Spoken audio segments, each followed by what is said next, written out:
नमस्कार मित्रों, मैं रायपुर से अनिल श्रीवास्तव आप सबका अपने चैनल हिंदू धर्म सप्रमाण पे पुनः स्वागत करता हूँ।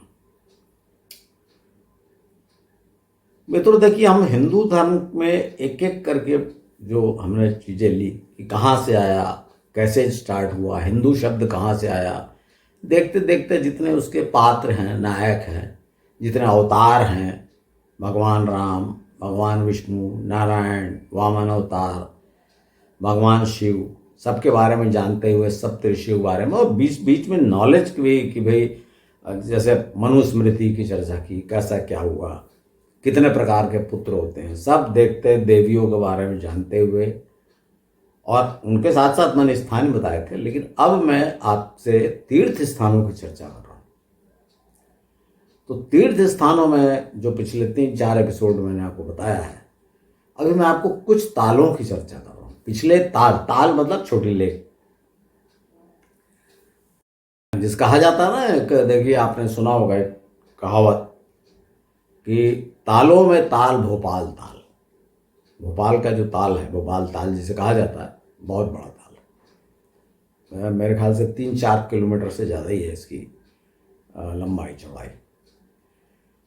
तो तालों में ताल भोपाल ताल और सब तलैया, और गढ़ों में गढ़ चित्तौड़गढ़ और सब गढ़ैया, ऐसा कहा जाता है।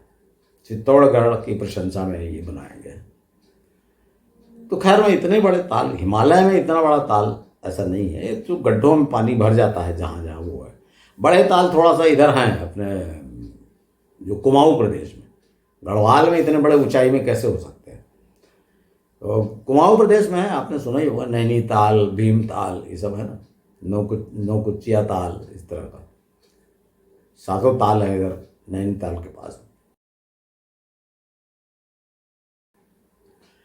तो मित्रों, आपको मैंने कुछ महत्वपूर्ण ताल, विशेषकर आपके काकभुशुंडी ताल के बारे में बताया था पिछली बार। काकभुशुंडी जी एक ऋषि थे और उन्होंने भी एक रामायण की रचना की है। तो इसके बाद आज मैं आपको एक ऐसे ताल के बारे में बताऊंगा जो अत्यंत महत्वपूर्ण है। ताल नहीं, ये ताल तो वो स्थान है जहाँ पर वो घटना घटी, इसलिए महत्वपूर्ण है। लेकिन क्या आपको अगर मैं बताऊं तो आप विश्वास करेंगे कि पूरा के पूरा एक उपनिषद का जो मैटर है यहाँ पर बना, इस स्थान पे। और ये ताल है नचिकेता ताल। नाम सुन के आपको थोड़ा बहुत पता होगा, पर मुझे मालूम है नचिकेता के बारे में अधिकतर लोगों को नहीं मालूम है। सामान्य हिंदू तो भगवान राम, भगवान कृष्ण, भगवान शिव, इनमें बिजी रहता है। इनके भी बारे में आपको ज़्यादा नहीं मालूम है। तो मैंने, अगर आपको ऐसा सुन के ठीक नहीं लग रहा होगा तो मेरे एपिसोड्स में देखिए कि मैंने कितनी बातें बताई हैं। लेकिन नचिकेता के बारे में बहुत कम लोग जानते हैं, बहुत ही कम। नचिकेता, और नचिकेता के साथ घटना जो घटी, उस पर ये, जैसा मैंने आपको अभी बताया, पूरा एक उपनिषद है और उसे कहा जाता है कठोपनिषद। तो मित्रों, पहले मैं आपको कहानी सुना देता हूँ। और आपके बहुत, उपनिषद तो आपको पता है ना, दर्शन है हिंदुओं का दर्शन है, वो फिलॉसफी है। तो इस उपनिषद को जब मैंने पढ़ा तो फिर से मुझे एक बात ख्याल आई, जो मैंने आपको बताया था कि भगवान श्री कृष्ण ने गीता में, जो अधिकतर गीता पढ़ने वालों को भी ये चीज़ ध्यान मिस कर देते हैं, वो कि भगवान श्री कृष्ण ने अर्जुन से कहा था, गीता में ही है श्लोक, कि अर्जुन, मैं तुम्हें वो तथ्य बताता हूँ या वो ज्ञान देता हूँ जो लुप्त हो चुका है। अर्थात श्री कृष्ण ने गीता में जो कहा था, है ना, कर्मण्येवाधिकारस्ते मा फलेषु कदाचन, या नयनम छिन्दन्ति, जो शस्त्राणी, आत्मा के बारे में जो कहा था, तो वो भी इसमें कठोपनिषद में। अब हो सकता है आपको लगे कठोपनिषद बात का है, देखिए लिखा तो सब बाद में गया है, लेकिन नचिकेता और जो वाजश्रवा उद्दालक ऋषि ये तो पहले की बात है। फिर भी मैं समय काल पे नहीं जाके मैं इस पे बताता हूँ, इनके बारे में चर्चा करता हूँ। तो आइए, जो वर्णन है कठोपनिषद में वो मैं आपको बता देता हूँ। देखिए, एक ऋषि थे उद्दालक। एक श्लोक भी आपको मैं बीच बीच में थोड़ा दिखाऊंगा इसके। उद्दालक ऋषि थे, उन्हें वाजश्रवस भी कहा गया है, क्योंकि वाजश्रवा, कई बार कन्फ्यूजन होता है, लोग उसको वाजश्रवा का पुत्र नचिकेता बोलते हैं, ऐसा नहीं है। वाजश्रवा के पुत्र थे उद्दालक ऋषि, और इसलिए उन्हें वाजश्रवस कहा गया। इसलिए कन्फ्यूजन हो जाता है कि नचिकेता उनका पुत्र था। तो नचिकेता उद्दालक ऋषि का पुत्र था। उद्दालक ऋषि एक बार विश्वजित यज्ञ कर रहे थे। इस यज्ञ में जो भी अपने पास सब, मतलब सब दान कर दिया जाता है। जो भी आपके पास, सारी संपत्ति दान कर दी जाती है, कुछ नहीं रखा जाता अपने लिए। तो वो ऋषि थे, ऋषि के पास क्या रहेगा, अपनी गाय रहेंगी धन के नाम पर, और थोड़ा राजाओं से जो मिला होगा दान वान में, स्वर्ण वर्ण जो भी होगा। तो उन्होंने सब गायों को दान देना शुरू किया। जब यज्ञ संपन्न हो गया उसके बाद ब्राह्मणों को, जो पुरोहित रहते हैं यज्ञ के, उनको। तो वो बच्चा जो था, बच्चे के बारे में देखिए कितना बड़ा था, वो भी लिखा हुआ है इसमें। बच्चा जो था नचिकेता, वो अराउंड, जैसे आप देखेंगे, उम्र लिखी नहीं है पर उसमें अराउंड देखेंगे तो उसमें जैसे लिखा है कि कुमार अवस्था समझ लीजिए। अर्थात वो इतना बड़ा नहीं हुआ था कि स्वयं बच्चा पैदा कर सके, इस टाइप का एक श्लोक है। इसका मतलब कुमार अवस्था समझिए, शिशु भी नहीं है और युवा नहीं हुआ, तो मतलब 10 साल 11 साल का रहा होगा। तो नचिकेता ने जब देखा कि भाई मेरे पिता जो गाय दे रहे हैं उसमें से बहुत सी तो बूढ़ी हो चुकी हैं, उन्होंने दूध देना बंद कर दिया। अब पिता को तो सब दान करना था ना, हर चीज, तो वो सब दे रहे थे। तो बूढ़ी गाय, तो वो नचिकेता को लगा कि भाई ऐसी गाय दान में देने से तो इनको कोई फल की प्राप्ति नहीं होगी, आनंद नहीं मिलेगा, अर्थात दुख मिलेगा। तो वो ये सोच के पिता के पास गया कि भाई मैं भी तो पिता का बहुत प्यारा हूं। पिताजी कहते हैं कि तू ही मेरा धन, कहा जाता है ना, अपने बेटे कहा जाता है, अरे मेरा तो धन तू ही है। तो अपने पिता व्यस्त थे सब दान देने में, तो उन्होंने पिता के पास गया और पूछा कि पिताजी मुझे किसको दान में देंगे। तो पिता ने अनसुना कर दिया। फिर पूछा, 2-3 बार पूछा, तो व्यस्त थे ही, और यज्ञ तो बहुत दिन चलता, कई दिन हो चुके थे। तो उन्होंने चिढ़कर कहा कि मैं तुझे यम को देता हूं, जा मैं तुझे यम को दिया, ऐसा कह दिया। तो बालक ने बोला ठीक है, मैं जाता हूं यमराज के पास। अब पिता ने बात बहुत समझाया कि भाई तुम्हारे बार बार पूछने से मैंने गुस्से में बोल दिया था, ऐसा नहीं है, ये ऐसा कोई दान नहीं होता, पुत्र को दान थोड़ी दिया जाता है। बहुत समझाया लेकिन नहीं माना नचिकेता, बोला नहीं। अब तो आपने मुझे दान कर दिया तो मैं तो यम के पास जाऊंगा। और यम के पास वो गया। पहले मैं आप कहानी बताता हूँ, क्योंकि इसमें आश्चर्य मत करिएगा भाई यम के पास ही, भाई यम तो मर रहे हो आज जाते हैं, यही बातें तो आपको शुरू से बता रहा हूं। देखिए यम कौन था? पुराणों के हिसाब से यम जो है सूर्य पुत्र है, विवस्वान का पुत्र है ना। जो अदिति के पुत्र थे विवस्वान, सबसे बड़े पुत्र, उन्हें सूर्य कहा गया, इसीलिए आदित्य कहा गया, उनको ही सिर्फ आदित्य कहा गया, ये बात स्मरण रखिए। लेकिन हुआ क्या कि सबको 12 के 12 को आदित्य कह दिया गया।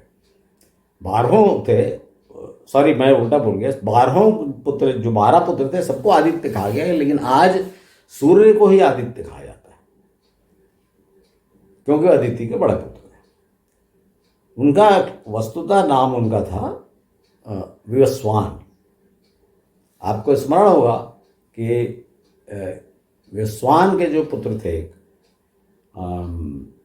इक्ष्वाकु, नहीं इक्ष्वाकु नहीं, महाराज सत्यव्रत जो 7वें मनु हुए, वैवस्वत मनु जिन्हें कहा गया, वो वैवस्वान के पुत्र थे। और उनसे फिर वो वैवस्वत वंश इक्ष्वाकु हुआ, बाद में उनका पुत्र इक्ष्वाकु हुआ। तो सूर्य वंश, वैवस्वत वंश, इक्ष्वाकु वंश वहाँ से चला, जिसमें श्री राम हुए। तो यहाँ मैं आपको बता रहा था कि भाई यम सूर्य पुत्र था। यम भी, यम यमी, जिसे यमुना भी कहा गया, यम यमी। आपको स्मरण है ना, एक त्यौहार मनाया जाता है दीपावली के बाद जो दूज आती है, जिसे भाई दूज कहा जाता है। तो इसके बारे में, यम के बारे में बताऊंगा तब बताऊंगा। और इतना समझ लीजिए कि ये यम जो है, यम से संबंधित है त्यौहार भाई दूज। इसे यम द्वितीया भी कहा जाता है इस त्यौहार को। तो मित्रों, जब वो नचिकेता गया यम के पास, और कहाँ गया, वो ये जो ताल है नचिकेता ताल, इसमें माना जाता है वहाँ पर जनगाथा, जनश्रुति है। जो पंडित बैठा था वो भी बताएगा आपको कि नचिकेता यहाँ आए थे, यम यहाँ रहे। एक गुफा दिखाई जाएगी, एक गुफा है जमीन में बनी हुई। भाई कई लोग बताएंगे यमलोक से यम इस रास्ते से आए, और कोई बताएंगे कि इसमें रहते थे, इस तरह का जो भी है समझिए। तो इससे इसको तो हम महत्व नहीं देते। मैं इसलिए बता दिया कि भाई ये लोग बताते हैं, अब जाएंगे दूसरे ब्लॉगर्स के जो टूरिस्ट हैं उनके देखेंगे आप, तो उसमें दिखाया जाएगा। तो मैं बता दिया आपको। तो कहानी इस प्रकार है कि वो जब नचिकेता यम के घर पहुँचे तो यम नहीं थे, कहीं बाहर गए थे। और 3 दिन तक वो यम के दरवाजे पे भूखे प्यासे पड़े रहे नचिकेता। 3 दिन बाद जब आए यमराज, तो उन्होंने देखा और उनको बड़ा पश्चाताप हुआ कि मेरे दरवाजे पे एक ब्राह्मण बालक 3 दिन से भूखा प्यासा बैठा हुआ है। अब देखिए यहाँ पे फिर वही बात आ गई कि ब्राह्मण बालक बैठा हुआ है। तो यानी जो यमराज को कहते हैं ना मरने का देवता, तो उसको ब्राह्मण अमर से क्या लेना देना। लेकिन नहीं, ऐसा नहीं, वो आए घूम के कहीं से तो बैठा था। तो उन्होंने बहुत समझाया बुझाया, और 3 दिन उपास रहा था। तो उसको बोला कि भाई तुम खाना खा लो, भूखा प्यासा था 3 दिन से। तो उसने कहा कि नहीं, मैं खाना नहीं खाऊंगा, पहले मैं आपको, मेरे को दान दे दिया पिता ने। तो यमराज ने कहा भाई यहाँ तो मृत्यु के बाद आते हैं लोग, तुम आ गए तो भाई दान, ऐसा दान लेके मैं तुमको शरीर में क्या करूँगा। तुम ऐसा करो, अपने पिता के पास लौट जाओ, और मैं तुम्हें 3 दिन तुम भूखे प्यासे रहे तो तुमको 3 वरदान देता हूँ, मांग लो जो मांगना है। तो पहला वरदान तो नचिकेता ने यही मांगा कि भाई जब मैं लौट के जाऊं तो मेरे पिता मुझ पे नाराज ना हो, प्रसन्न हो।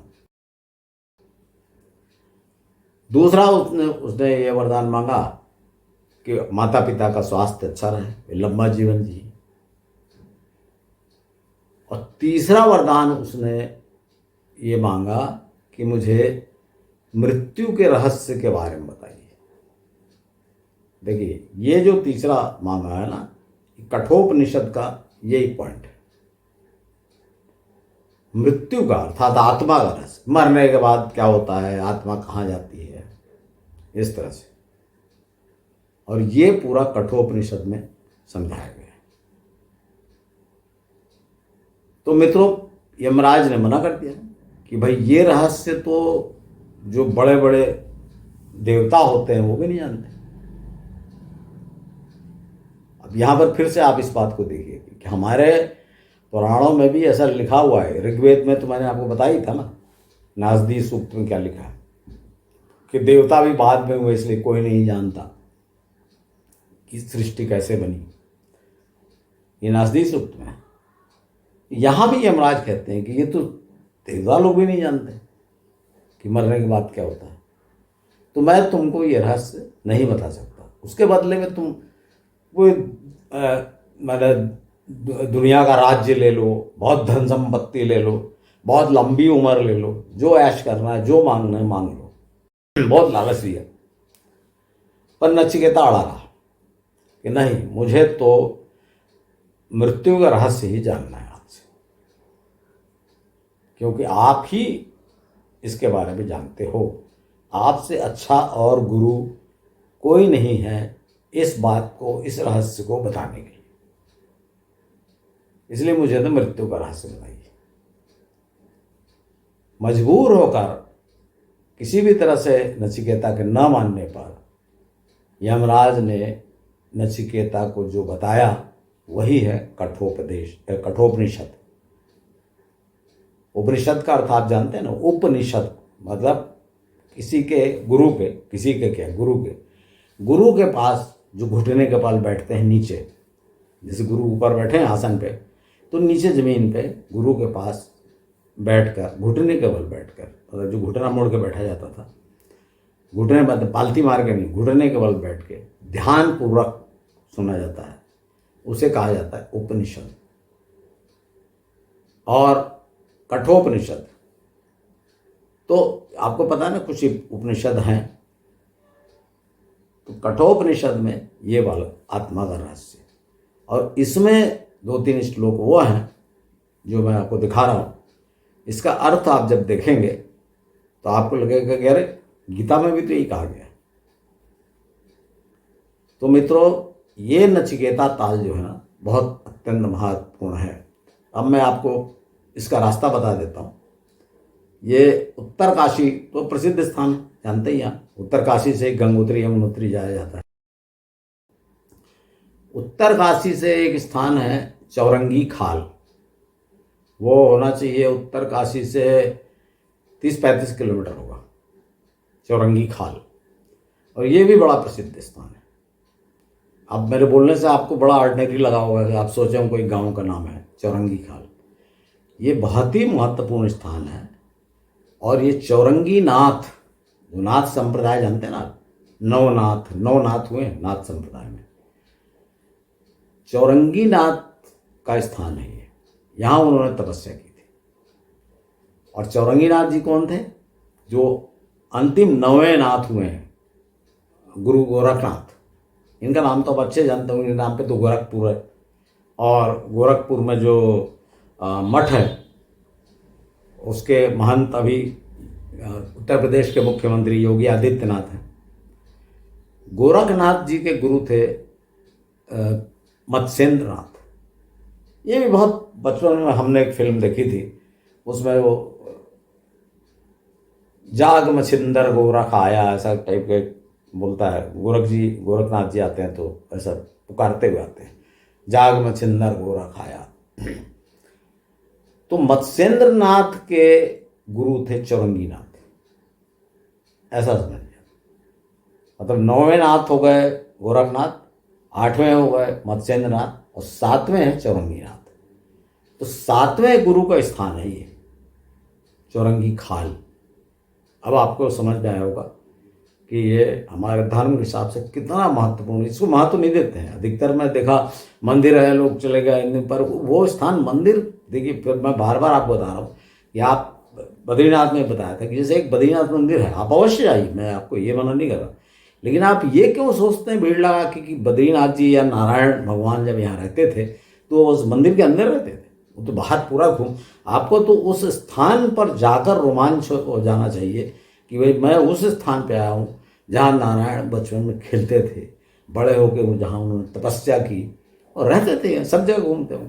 ये सोचना चाहिए। तो ये ना सोच के सब के सब भीड़ लगाए रखते हैं उस मंदिर में जाके, बस मूर्ति के दर्शन किए वो कृत्य हो गए बोले खत्म, बद्रीनाथ यात्रा संपन्न।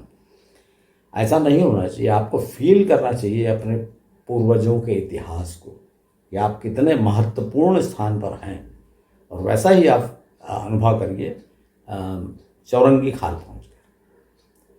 तो मित्रों, चौरंगी खाल तक तो रोड है, यहाँ तो आप 4 व्हीलर से जा सकते हैं, टैक्सी करके पहुँच गए। यहाँ से 3-4 किलोमीटर की ट्रैकिंग है,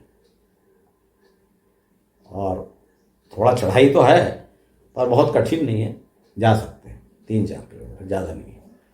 और चूंकि वहाँ कोई रुकने का स्थान नहीं है नचिकेता ताल में, तो वहाँ से फिर आपको आना पड़ेगा वापस। तो ये चीज़ देख के आप चलिए। और फिर आप पढ़ेंगे कि इसमें नचिकेता ताल में वो जो ब्राउन ट्राउट फिश किसी अंग्रेज ने वो उसमें डाल दी थी तो ट्राउट फिश हो गई, दाना खिलाना, ये तो टूरिस्ट की दृष्टि से जाएंगे तो आप ये सब देखते रहिए। मैं तो आपको हिंदू धर्म के इतिहास से बताया, एक महत्वपूर्ण उपनिषद की भूमिका यहाँ पर बनी, कठोपनिषद। मित्रों, ये जो वरदान दिए यम ने नचिकेता को, उसके बाद वो इतना प्रसन्न हुआ जब यम मृत्यु का रहस्य पूछा, तो वो इतना प्रसन्न हुआ उसकी ज्ञान से और उसकी भक्ति देख के कि उसने अपनी ओर से एक वरदान दिया। अब वो वरदान ये था कि ये जो ज्ञान है, ये ज्ञान की अग्नि है, इसे नचिकेता अग्नि कहा जाएगा।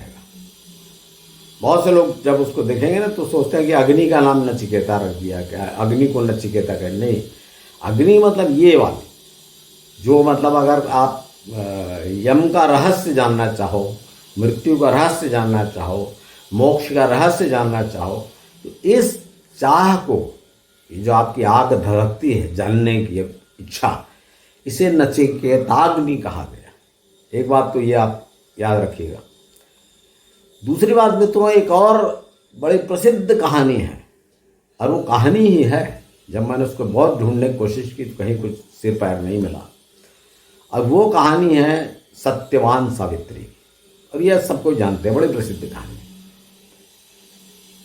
ये भाई वो सावित्री जो थी वो एक राजा की पुत्री थी, मध्य देश के राजा की पुत्री थी, और राजा ने अपनी, बड़ी वीर थी, बहादुर थी और ज्ञानी थी, तो राजा ने अपनी पुत्री को कहा कि जब तुम इतनी बुद्धिमान हो तो तुम खुद ही अपना वर चुनो, क्योंकि मैं तो तुम्हारे ऊपर छोड़ता हूँ, मैं तुम्हारे नहीं ढूंढ सकता, तुम तो खुद ही बुद्धिमती हो, तो तुम अपना वर चुन लो।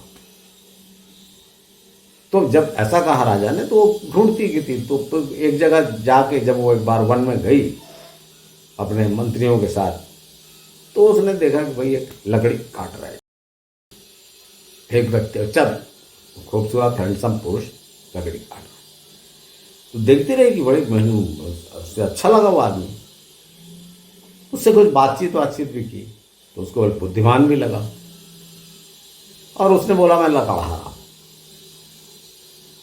तो धीरे धीरे उसने अपने मंत्री को बताया, सावित्री ने, राजकुमारी थी वो, राजकुमारी सावित्री ने अपने मंत्री को बताया कि इसके पता लगाओ।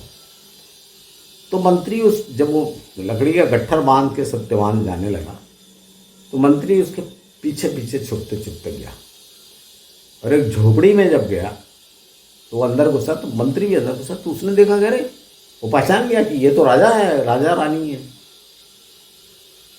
किसी देश के, अब मुझे इस समय याद नहीं, किसी देश के राजा रानी थे, क्योंकि कहानी है वो, आप उसको कहानी के रूप में समझिए। और हार के वो यहाँ आके रहने लगे। तो उसने हाथ जोड़ के नमस्कार किया, बताया, और फिर बोला कि भाई हमारे राजकुमारी हैं सावित्री, और वो आपके पुत्र से विवाह करना चाहती हैं। तो वो तो तैयार हो जाएगा, उसको क्या, वो तैयार हो गया। तो जब वापस आए रात, तो सावित्री के पिता ने पंडितों से दिखवाया, तो उसको पता लगा कि भाई, राजा को बताया पंडितों ने अपना वो कुंडली वगैरह देख के, जन्म कुंडली देख के, कि भाई इसकी तो 1 साल के अंदर मृत्यु हो जाएगी। तो राजकुमारी को मना किया कि भाई 1 साल मृत्यु हो जाएगी, लेकिन राजकुमारी नहीं मानी, बोली कि मैं तो अपना पति चुन चुकी, अब मैं तो दूसरे से विवाह करूंगी नहीं। तो विवाह हो गया, और 1 साल बाद राजकुमारी को पता था कि आज से ठीक 1 साल बाद, तो उसको पता था कि बिल्कुल नज़र रखती थी कि एक दिन सत्यवान बोला कि मैं लकड़ी काटने जा रहा हूँ। उस दिन वो अंतिम दिन था, मतलब जिस दिन की वार्निंग दी गई थी। तो सावित्री बोली मैं भी चलती हूँ। तो जब वो गई साथ में, तो जब वो लकड़ी काटने चढ़ा था, तो ऊपर से उसने बोला मेरा सिर चकरा रहा है। तो राजकुमारी बोलना नहीं चाहती थी अपने पति को, बोले तुरंत नीचे आ जाओ, और अपनी गोद में सिर रख लिया। मृत्यु का समय हुआ, सांस बंद होने लगी, यमराज आ गए, यमराज ने प्राण खींच लिए, सावित्री पीछे पीछे चली, और यमराज ने बोला कि भाई तुम आई हो, जाओ मेरे से वर ले लो और जाओ वापस, ऐसा वैसा। तो सावित्री ने बड़े चतुराई से वर मांग लिया कि भाई मेरे पुत्र हो। देवराज ने भी जल्दी में था, पीछा छुड़ाने के लिए उसने कह दिया कि जाओ तुम्हें पुत्रवती होगी। तो उसने कहा कि धर्मराज मैं पुत्रवती कैसे होंगी, मेरे पति का प्राण तो आप ले जा रहे हैं। तो यमराज समझ गए, फंस गए और उनको सत्यवान के प्राण लौटाने पड़े। ऐसी कहानी। और जिस वृक्ष के नीचे वो गोद में सर रख के बैठी हुई थी, अब उसका सत्य अपने पति का सर अपने गोद में लेके बैठी थी, वो वृक्ष था वट वृक्ष। तो इसी तिथि को जो भारत में जो सुहागिन स्त्रियां हैं वट सावित्री मनाती हैं और उसमें धागा धागा बांधती हैं वट वृक्ष में। आपने देखा वट सावित्री बड़ा प्रसिद्ध त्यौहार है। अब आजकल तो नई लड़कियां नहीं मनाती। तो ये जो कहानी ही है, क्योंकि इसका कोई अर्थ नहीं है कहानी लिए। हालांकि आप जब जाएंगे ना तो कई लोग बता देंगे कि जो मैंने आपको नचिकेता वाला बताया, नचिकेता ताल, कि भाई यहाँ यम से मिले, तो इन बताएंगे कि भाई सावित्री भी यहाँ लेकर आई थी, यहाँ पे सावित्री पीछे पीछे आई थी यम के, ऐसा आपको पता चलेगा। पर मुझे तो लगता है कहानी है और सिर्फ स्त्रियों को पतिव्रता बनाए रखने के लिए कहानी है, उनको प्रेरणा देने के लिए कि अगर आप पतिव्रता रहोगी तो अपने पति के प्राण बचा सकती हो, ला सकती हो। ऐसा उद्देश्यपूर्ण कहानी है, बस और कुछ नहीं, इससे ज़्यादा इसका महत्व नहीं। तो आशा है मित्रों मेरे आज का एपिसोड आपको पसंद आया होगा और आपको एक उपनिषद के बारे में महत्वपूर्ण जानकारी मिली कि उसमें क्या है। और अगर आपको पसंद आया है तो मेरा अनुरोध है कि अपने मित्रों परिचितों में इसे अवश्य शेयर करें और मेरे अगले एपिसोड का इंतज़ार करें। धन्यवाद।